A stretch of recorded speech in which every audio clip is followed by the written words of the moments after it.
나이 들어서 남기고 싶은 사람이 있고 저 사람들하고는 거리 두고 싶은 사람들이 있기 마련이잖아요. 주역이 보기에는 이 세상에는 사람이 아닌 사람이 꽤 있다. 사람이 아닌 사람에게는 말을 섞지 말아라. 말을 섞지 않는 것 외에 달리 방법이 없다는 것이죠. 그러면은 어떻게 구분할 거냐? 아주 편안해 보이고 행복해 보이고 그런 사람들은 여러분 안녕하십니까? 책이 삶이 되고 삶이 책이 되는 시간 책과 삶, 책과 사람의 김재원입니다. 여러분은 운이 좋은 편이신가요? 나는 운이 좋다, 나는 운이 없다. 흔히 이런 얘기 많이 하는데요. 속뜻은 무엇일까요? 함께 연구해 보겠습니다. 오늘은 역학자 한 분을 모셨습니다. 태극사상연구소의 강기진 소장과 함께합니다. 어서 오십시오. 네, 안녕하십니까? 구독자 여러분께 자기소개 부탁드립니다. 안녕하십니까? 태극사상연구소 소장 강기진이라고 합니다. 반갑습니다. 역학자라고 소개를 해드렸는데요. 역학자는 어떤 역할을 하는 직업일까요? 역학자는 역학을 하는 사람인데 그러면 역학이 뭐냐? 역학은 인류 최초의 학문입니다. 그렇게까지. 그리고 이제 주역을 연구하는 학문인데요. 주역이 인류 최초의 책이고 그걸 연구하는 학문인 역학은 인류 최초의 학문입니다. 50에 읽는 주역이라는 책을 내셨습니다. 사실 우리가 주역에 대해서 갖고 있는 선입견이 있잖아요. 단순히 미래를 점치는 책이다. 어떻게 보면 전 이 책을 읽으면서 그 선입견을 깨고 주역에 대한 이해 폭을 좀 넓혔는데요. 주역이 역경인데 역경은 사서삼경이 들어갈 정도로 맞습니다. 중요한 예, 책이잖아요. 우리가 좀 주역을 폄하하고 있었던 건 아닌가 하는 후회도 했습니다. 흔히 이제 점치는 책이다 이렇게 알고 계신데 점치는 책 맞습니다. 네. 예, 점치는 책 맞고요. 다만 점치는 책에 머무르지 않고 주역에는 세상 만물의 존재 법칙이 담겨 있습니다. 그러니까 그 안에 사람의 존재 법칙, 인간은 어떻게 해야 잘 존재할 수 있는가, 어떻게 해야 인생을 충실하게 살아갈 수 있는가, 인간 사회는 어떻게 해야 사람 사는 세상 같은 사회가 되는가, 이런 법칙이 담겨 있습니다. 그래서 이제 공자님이 가죽끈이 3번 끊어지도록 주역을 읽고 또 읽었다는 거 아닙니까? 그런 내용이 담겨 있기 때문에 읽으신 거죠. 제가 알고 있는 운은 이미 정해져 있어서 인간의 힘으로는 어쩔 수 없는 것이다라고 생각했는데 운에 대한 새로운 개념 정의를 내려주셨어요. 이루고자 하는 일을 예정대로 달성하는 일. 그러고 보면 전혀 다르게 느껴지거든요. 그렇죠. 그래서 많은 분들이 운이 좋아지기를 원하시는데 그러면 운이 뭔지를 정확히 알아야 되겠죠. 그래서 제가 한번 운이 뭔지를 말씀드리면 우리가 이루고자 하는 목적을 예정대로 달성하는 힘, 이게 운입니다. 잘 매칭이 안 되는데 이러실 수 있는데 우리가 억세게 운이 좋다라고 하는 경우를 생각해 보시면 알 수 있는데 예를 들어 제가 어떤 자격증을 따고 싶어서 자격증 시험 공부를 한다. 한 달 뒤에 시험인데 내가 열심히 공부하고 있었는데 집에 무슨 일이 생겨서 제가 그만 공부를 못하게 됐어요. 그래서 그 교재의 밤 앞에 절반밖에 공부를 못했어요. 그러면 사실 시험 치나마나 떨어질 거 아닙니까? 그래서 그냥 이번 시험은 경험 삼아 쳐보자 이렇게 하고 시험장에 갔는데 문제지를 받아보니까 교재 앞부분 절반에서 문제가 굉장히 많이 나온 거예요. 그래서 합격했어요. 그러면 야, 너 억세게 운이 좋다 이러잖아요. 근데 이때 왜 억세게 운이 좋다고 말하는가를 생각해 보면 자격증 시험에 합격하겠다는 애초의 목적, 그거를 예정대로 달성했기 때문입니다. 그렇죠? 그 목적을 예정대로 달성했기 때문에 운이 좋다 이렇게 말하는 거죠. 그리고 이 운이 우리가 바라는 목적을 예정대로 달성하는 힘이다 이렇게 정의할 때 이 정의가 중요한 이유 중에 하나는 그러한 운의 힘이 사람에게 부여되어 있습니다. 이미. 지금 소장님이 말씀하신 방식대로 이해를 하면 이루고자 하는 바를 예정대로 달성하는 힘이 나에게서 나오는 것뿐만 아니라 주변 환경에서도 나오는 거잖아요. 일단 시험 문제가 그렇게 출제됐다는 건 내 의지나 내 노력과는 상관없는 부분이니까 일종의 우주의 기운이라고 봐도 되는 건가요? 운이라는 말이 우리 일상에 사실 많이 쓰입니다. 우리가 잘 인식을 못하는데 자동차 운전, 거기 운 들어가요. 근데 자동차 운전에 왜 운이 들어가는가? 우리가 자동차를 운전해서 1시간 내로 저기 가야 되겠다 이렇게 가는데 보니까 길이 막혀요. 앞에 보니까 교통사고가 났어요. 그러면 우리가 돌아가는 길을 찾죠. 돌아가는 길을 찾아서 어쩌지해서 결국 시간 내에 목적지에 도착합니다. 이게 운이죠. 예정된 시간에 정해진 목적지에 도착하는 힘, 그걸 사람이 갖고 있다는 것이고 그래서 운전에 운이 들어갑니다. 가끔 주변에 나이 들수록 편안해 보이시는 분들이 계시거든요. 사실 저도 가끔 그런 칭찬을 들으면 기분이 좋아요. 회사 그만두고 더 편안해 보여. 뭐 이런 칭찬 들으면 참 기분이 좋은데 그럼 이런 사람들은 자신의 운을 잘 다스렸다. 뭐 이렇게 표현해도 될까요? 우리가 이제 운칠기삼이라는 말이 있죠. 그래서 인생은 이제 운이 70%고 노력이 30%다 이렇게 말하는데 전반생을 사는 젊은이들은 노력으로 운을 극복하려고 합니다. 그래서 열심히 노력하지요. 그리고 전반생을 사는 사람은 몸에 힘이 넘치잖아요. 그래서 열심히 넘치는 힘으로 노력을 하는데 방향이나 이런 걸 잘 잡지 못하고 무턱대고 노력합니다. 근데 50이 되면 20대, 30대, 40대를 거쳐왔잖아요. 치열했던 그 젊은 날의 경험이 쌓였잖아요. 그 경험을 바탕으로 조망할 수 있기 때문에 50대가 되면 사실 몸에 힘은 빠지지요. 젊은 시절만큼 많은 힘으로 많은 노력을 기울이지 못하는데 자기 운을 잘 다스리고 잘 끌고 갑니다. 다만 그렇게 하려면 중요한 것 한 가지를 이루어야 돼요. 50이 돼서 아주 편안해 보이고 행복해 보이고 이런 사람들이 있다고 하셨는데 그런 사람들은 신내림을 받은 거예요. 새로운 해석이네요. 네. 사람이 50이 돼서 신내림을 받는다는 게 무슨 말이냐. 사람이 젊은 시절에는 육체의 힘에 도취돼서 살아요. 그래서 내가 노력만 하면 뭐든지 이룰 수 있어. 이렇게 돼서 이제 노력을 막 하는 것인데 50이 되면 이제 그 육체의 힘이 사라지죠. 그런데 이때 중요한 것은 그 육체의 힘이 사라진다는 거에 집중을 하면 안 됩니다. 사람이 50이 됐다는 거는 이제 인생의 가을이 찾아온 것인데 여성분들은 인생의 가을을 잘 넘기십니다. 남자들이 문제입니다. 왜 남자들이 문제냐? 남자는 양기운이 강한 존재이기 때문에 이 가을은 음기운이거든요. 그래서 이거하고 잘 안 맞아요. 그래서 인생의 가을을 여성분들은 잘 견디시는데 남자들은 좀 못 견뎌합니다. 이 발상의 전환을 이뤘느냐 못 이뤘느냐에 따라 달라진다. 50이 넘어서 평온하고 행복하려면 신내림을 받아야 한다. 우리가 흔히 알고 있는 무당이 돼야 된다는 개념을 초월해서 하늘이 주는 힘에 순응해서 이 세상의 소음으로부터 초월적인 사고를 가지고 육체의 힘이 아닌 정신의 힘을 따라 살아야 한다. 이런 개념으로 이해를 해도 되겠습니다. 네, 맞습니다. 그거와 관련해서 중요한 거는 자기 운명을 받아들여야 돼요. 순응해야 된다라는 개념. 하고도 달라요. 우리가 운명이다 말할 때 가령 너 운명이야 운명. 이 말을 가만히 보면 부정적이고 체념적인 의미로 쓰고 있어요. 네가 원하지 않는 일이 일어났지만 네 운명이니까 체념해서 그냥 받아들여라. 이거는 체념적이고 부정적인 의미죠. 근데 운명은 사실 그게 아닙니다. 운명의 정확한 용법은 아모르파티입니다. 너의 운명을 사랑해라. 그런 관점에서 앞서 운명을 받아들여야 할 나이라고 하셨잖아요. 저는 요즘 이제 퇴사 후에 여전히 일을 하고 있습니다만 전 더 큰 욕심도 없고 더 유명해지고 싶지도 않고 제가 좋아하는 이 일을 하면서 그냥 이렇게 살면 좋겠다. 별다방이나 큰 커피숍처럼 대중화된 대형 커피 전문점이 아니라 그냥 로컬 커피 맛집으로 행복감을 살겠다. 이 느낌을 최근에 받아들이기 시작했거든요. 그러고 나니까 훨씬 더 행복해져. 그렇죠. 그게 이제 자기 운명을 신내림 받았다는 것입니다. 자기의 운명을 딱 신내림 받았기 때문에 편안하고 만족한 삶을 사시는 거죠. 그거는 체념하고 다른 거잖아요. 네네네. 정말 자기 몫의 운명을 제대로 찾은 거니까. 딱 이만큼이 좋다. 이 개념이에요. 그때 아모르파티가 가능한 거죠. 이제 운명에 대한 새로운 시선을 열었습니다. 저는 이 책이 목차가 참 마음에 들었는데요. 이 목차의 각 챕터별로 아포리즘을 기가 막히게 뽑으셨어요. 문장 하나하나를 가고자 하는 바가 분명해야 하늘도 돕는다. 성실하게 궁리하되 집착하지 마라. 50은 용이 비로소 하늘에 오를 때다. 쭉 이런 아포리즘이 나오는데 그중에 가장 마음에 들었던 것이 모두가 각자 인생의 1등이다. 팔자 얘기를 하면서 이 문장을 꼽으셨어요. 네, 이게 이제 운명하고 조금 다른 개념이 팔자인 거죠. 팔자라는 거는 운명하고 조금 다릅니다. 많은 분들이 팔자에 관심이 있으시고 팔자를 바꿀 수 없는가 이런 질문도 많이 받아요. 그런데 제가 드리는 말씀은 팔자에는 죄가 없다는 거예요. 우리가 팔자가 꼬였다라는 말을 하는데 그 말에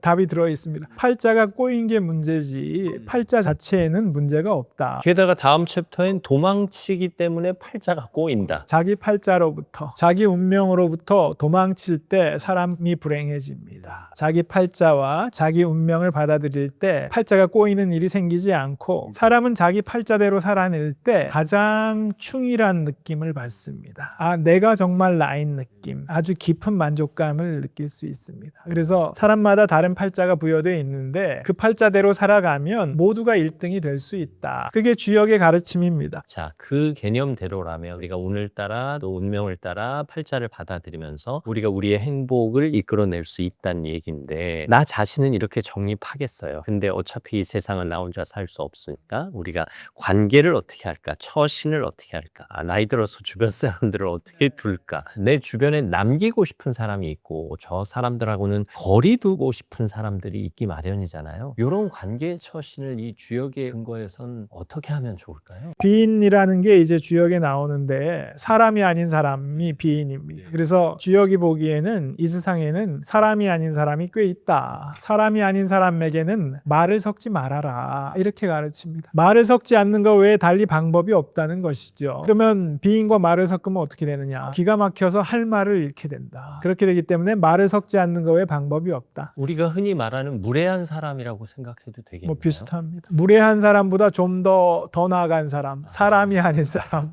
그런 사람이죠. 다만 주의할 것은 어떤 사람이 나랑 상극이다 이럴 때 그 사람을 쉽게 비인이라고 낙인 찍으면 안 될 게 상극이란 말에 답이 들어있는데 궁합이 상극이면 비인처럼 느껴져요. 우리가 사실 이렇게 사람을 대할 때 분명히 뭐 주는 거 없이 미운 사람이 있어요. 저 사람한테 내가 무슨 피해보지도 않았는데 괜히 싫은 사람이 있어요. 그런 경우가 궁합이 상극이기 때문에 그렇거든요. 다른 사람하고는 또 잘 맞을 수도 있겠네요. 그럴 수 있습니다. 그래서 어떤 사람이 내 마음에 안 든다고 쉽게 비인이라고 낙인을 찍으면 안 되겠다. 왠지 말씀 듣고 보면 내 진심을 아무에게나 쏟아내서는 안 될 것 같은 느낌이 비인과는 말을 섞지 말라는 의미가 일상적인 대화도 나누지 말라는 건 아니거든요. 에티켓은 지켜야 됩니다. 에티켓은 기본적으로 나눠야 될 대화는 나누는데 나의 진심을 다하지 말라는 것이죠. 심지어 때론 친구를 잃는 것이 이로울 수도 있다라는 말씀을 하셔서요. 주역에는 친구를 잃을 때도 있어야 된다 이런 말이 나오는데 그거는 매몰차게 대해라 뭐 이런 건 아닙니다. 그럼 친구가 잘못한다면 일부러라도 냉철하게 혼도 내고 너 그럴 수 있느냐 하고 이렇게 해야 된다는 것이죠. 그러면 당장은 서먹해질지라도 결과적으로는 더 좋아질 것이다 이런 말이죠. 그래서 인간관계라는 게 쉬운 건 아닙니다. 그렇게 말로 쉽게 일도양단할 수 있는 건 아닙니다. 가령 내가 수긍할 수 없는 행동을 나한테 했지만 이 사람은 여전히 친구다 이것이고 나한테 수긍할 수 없는 행동을 하는 저 사람은 비인이다 이걸 구분해야 되는데 그럼 어떻게 구분할 거냐? 그 사람이 진실한 사람인가를 봐야지. 그 사람이 진실한 사람인가를 봐야 되는데 그러면은 어떻게 구분할 거냐? 공자님이 조언해 주신 게 있어요. 내가 젊었을 때는 사람이 어떤 말을 하면 그 말대로 행동할 것이라고 믿었다. 그러나 이제 내가 나이 들어서 경험이 쌓이고 보니 이제는 사람이 어떤 말을 하면 그 말대로 행동하는가를 본다. 사람이 어떤 말을 하면 말을 그대로 믿을 것이 아니고 그 사람이 그 말대로 행동하는가, 그대로 행동하는 그 사람이 진실한 사람이죠. 이렇게 사람을 가려야 되고 가리는 기준은 그 사람이 그 말대로 행동하는가입니다. 하나 더 말씀드리면 이 사람이 나한테 원하는 게 있을 때 나한테는 감언이설을 해요. 그런데 이 사람이 나한테 하는 말만 보지 말고 다른 사람한테 하는 말을 봐라. 특히 이 사람보다 약한 처지에 있는 사람한테 하는 말을 봐라. 그 말과 행동을 보면 이 사람이 진실한 사람인가, 나도 이 사람에게 진실을 쏟을 만한 사람인가 구분할 수 있을 거라고 봅니다. 어떻게 보면 진정한 벗을 찾을 수 있는 기준이 되지 않을까 싶은데 우리가 그 말대로 행동하는 사람 또 말씀하신 대로 약자에게 선하게 행동하는 사람에게는 마음이 끌리기 마련이잖아요. 그래서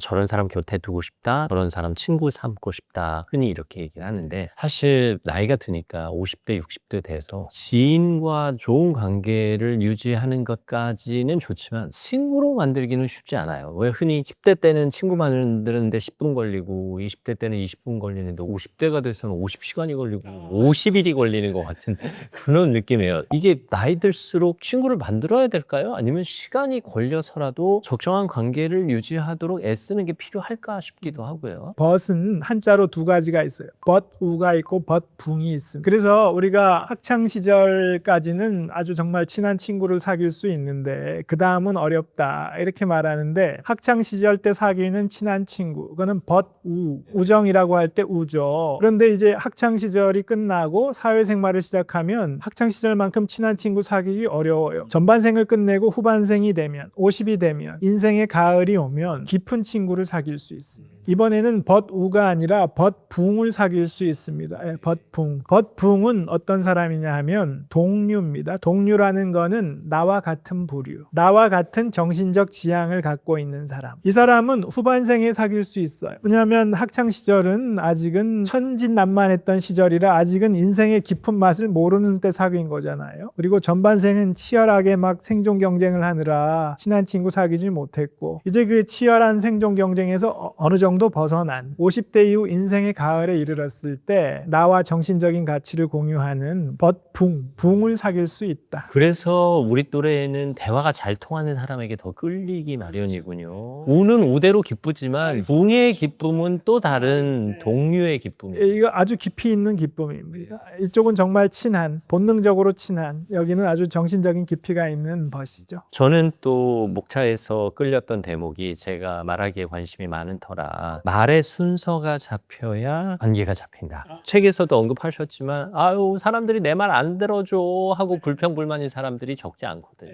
이게 다른 사람으로 하여금 내 말에 귀 기울이게 하는 게 아주 어려워요. 그 주역에는 간의 길이라고 해서 다른 사람이 내 말에 귀를 기울이도록 만드는 길이 있어요. 그런데 그게 왕의 통치술에 속합니다. 치국의 길, 왕의 치국의 길에 그게 들어있어요. 옛날에 왕조차도 자기 신하들이 왕의 말에 귀 기울이게 만드는 게 쉽지 않았다는 것이죠. 그래서 다른 사람이 내 말에 귀 기울이게 만드는 게 원래 어려운 것이다. 너무 다른 사람이 내 말에 귀 기울여주지 않는다고 너무 스트레스 받지 마시고 이게 원래 어려운 것이다. 첫 번째 아시고, 핵심을 말씀드리면 내 말에 귀 안 기울여주는 이 사람이 어느 날 나한테 뭔가 야 이것 좀 해줘 왔을 때 딱 잘라서 냉철하게 거절하라는 것입니다. 딱 잘라서 거절해라. 이게 1단계입니다. 2단계, 한참 시간이 흐른 다음에 이 사람이 또 와요. 이것 좀 해줘. 너 지난번에 안 해줬지? 이거는 꼭 해줘. 두 번째 왔어요. 이때 또다시 딱 잘라서 거절해라. 이게 어렵습니다. 두 번째가 어려워요. 첫 번째는 할 수 있는데, 근데 주역에 딱 나와요. 이 두 번째 마음이 약해질 수 있으니까 마음 약해지지 말고 너 절대 그 마음 풀지 말고 굳게 마음 먹고 잘라라. 이때 들어주면 도로함이 타버립니다. 그리고 이때 사실 두 번째 딱 자르면 어떻게 되냐 하면 이 사람이 가만히 안 있어요. 너 이러고도 너 내가 친구야? 나 너랑 친구 안 해. 너 내가 가만히 있을 줄 알아? 너 두고 보자. 보복하고 말겠어. 온갖 협박도 하고 할 거란 말이죠. 이때 주역이 가르쳐주는 또 조언이 있습니다. 주역이 말하는 기본적인 법칙이 뭐냐 하면 같은 행동을 3번 하면 정말 싸움이 일어납니다. 세 번째 또 거절하면 정말 그때는 친구 관계가 끊어지거나 대판 싸움이 날 수 있어요. 근데 두 번 한 것까지는 괜찮다. 이게 주역의 가르침입니다. 두 번째 거절하면 너 내가 가만히 있을 줄 알아. 너 친구도 아니야. 내가 너 다시 안 봐. 온갖 협박을 하겠지만 괜찮다는 거예요. 실행하진 않을 거예요. 실행은 하지 않는다. 두 번까지는 괜찮다는 게 가르침이에요. 그러니까 절대 마음 약해지지 말고 굳게 마음 먹고 두 번째도 잘라라. 이게 주역의 조언입니다. 그러면 세 번째 이 친구가 나중에 또 시간 지나면 부탁하러 오죠. 이땐 들어줘야 되겠죠. 이때 안 들어주면 정말 싸움이 나니까. 그래서 이때 들어줘라. 그리고 네 번째 오면 또 잘라라. 다섯 번째 오면 또 잘라라. 왜냐하면 세 번째 들어줬으니까 두 번 연속 거절하는 건 괜찮다는 거죠. 이렇게 해서 다섯 번째 또 잘랐죠. 이때가 돼야 이 사람이 비로소 이 친구는 만만하지 않다. 이 친구 말을 내가 들어주지 않으면 이 친구는 내 말을 안 들어준다. 이 사람 몸에 박혀서 그때부터 이 친구가 내 말에 귀 기울이기 시작한다는 거예요. 말의 순서가 잡힌다. 그렇게 되면 6단계에 가면 돈독한 관계가 됩니다. 왜냐하면 이 친구가 바로 잡혔으니까 나도 이제 이 친구를 좋아할 수 있잖아요. 그렇지 않으면 나는 이 친구한테 계속 기분 나쁠 테고 돈독한 관계가 안 되겠죠. 이런 힘든 절차를 걸치는 것은 6단계의 돈독한 관계를 이루기 위해서, 그러려면 마음을 굳게 먹고 용기를 가지셔야 된다는 거죠. 어쨌든 뭔가 명쾌한 해답을 주신 것 같아서 기분이 좋습니다. 또 하나 눈에 띄었던 게 윗사람을 찾아오게 하는 방법을 말씀하셨더라고요. 아랫사람이 찾아가야 된다라는 그 전통에 우리는 사로잡혀 있잖아요. 근데 윗사람이 나를 찾아오게 한다. 그게 이제 주역의 몽교에 나오는 조언인데 전반생을 사는 젊은이한테는 해당되는 건 아니에요. 그건 50 정도 되는 사람에게 주는 조언입니다. 50 정도 되면 부장이나 임원이잖아요. 부장이나 임원쯤 되면 자기 윗사람이 점점점 줄어들잖아요. 그러면 자기 위에 있는 한 사람과의 관계가 매우 중요해집니다. 팀원 대리일 때는 뭐 자기 위에 층층시하고 그 자기 위에 한 사람과의 관계보다는 자기가 열심히 노력해서 일 잘하는 게 중요하죠. 열심히 노력해서 일 잘하면 바로 인정받을 수 있습니다. 50쯤 되면 달라요. 일 잘하는 것만으로 인정받을 수 없고 윗사람과의 관계가 매우 중요해진다. 윗사람이 찾아오길 기다려야 되는데 기다리지 못하고 내가 먼저 찾아가면 어떻게 되느냐? 그 윗사람은 지가 아쉬우니까 왔지 뭐 이렇게 됩니다. 그게 아니라 실력을 갖춘 이라면 그 윗사람이 자기가 필요해서 야 이거 좀 봐줘, 이거 좀 조언 좀 해줘 라고 찾아올 때까지 기다려야 합니다. 그래야 자기 실력에 합당한 대우를 받을 수 있습니다. 저는 이 책에서 가장 인상적이었던 게 과거를 바꿔야 미래가 바뀐다라는 이 책 표지에 있는 문장이었어요. 과거를 바꾼다고? 미래 점치는 책 아니야? 하면서 과거를 바꾼다에 귀가 확 튀었거든요. 근데 초반에 이 책을 읽으면서 과거를 바라보는 관점을 바꾼다 해서 이 책이 매력적인데 라는 생각을 하기 시작했습니다. 과거를 바라보는 관점을 바꾸는 거 맞습니다. 근데 좀 더 근본으로 내려가면 가령 지긋지긋한 과거가 있는 사람이 있어요. 근데 그 과거는 놔두고 나 앞으로 잘 살아야겠어. 현재와 미래만 바꾸려고 들면 실패합니다.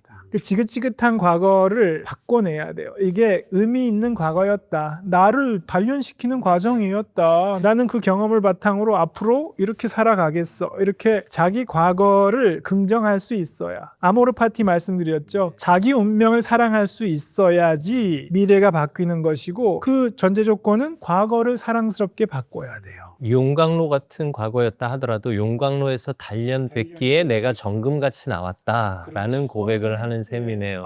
정말 좋은 비유 들어주시네요. 어쨌든 50대 한 사람으로서 50에 읽는 주역이 주는 교훈은 분명합니다. 50대를 맞이하게 될 혹은 50대는 지났지만 다시 한번 후반 인생을 제대로 살아가고 싶은 분에게 주는 인생 조언이 아닐까 싶은데요. 혹시 못다한 말씀 있으시면 한 말씀. 주역에는 사람이 어떻게 살아야 하는지에 대한 하늘의 법칙이 담겨 있습니다. 그래서 자기 인생을 충실하게 살고 싶은 분들께 한번 일독을 권해드리겠습니다. 네, 오늘 이 영상을 재밌게 보셨다면 일단 소장님의 조언을 따르는 걸로 하겠습니다. 50에 읽는 주역의 저자 태극사상연구소 강기진 소장님과 함께했습니다. 감사합니다. 네, 감사합니다. 선조들의 책에는 지혜가 담겨 있습니다. 3000년이 지났지만 지금 이 순간에도 적용할 수 있는 그 길을 이 책에서 찾았습니다. 책과 삶, 책과 사람, 저는 다음 시간에 또 여러분 곁에 있겠습니다. 오늘도 함께해 주셔서 감사합니다.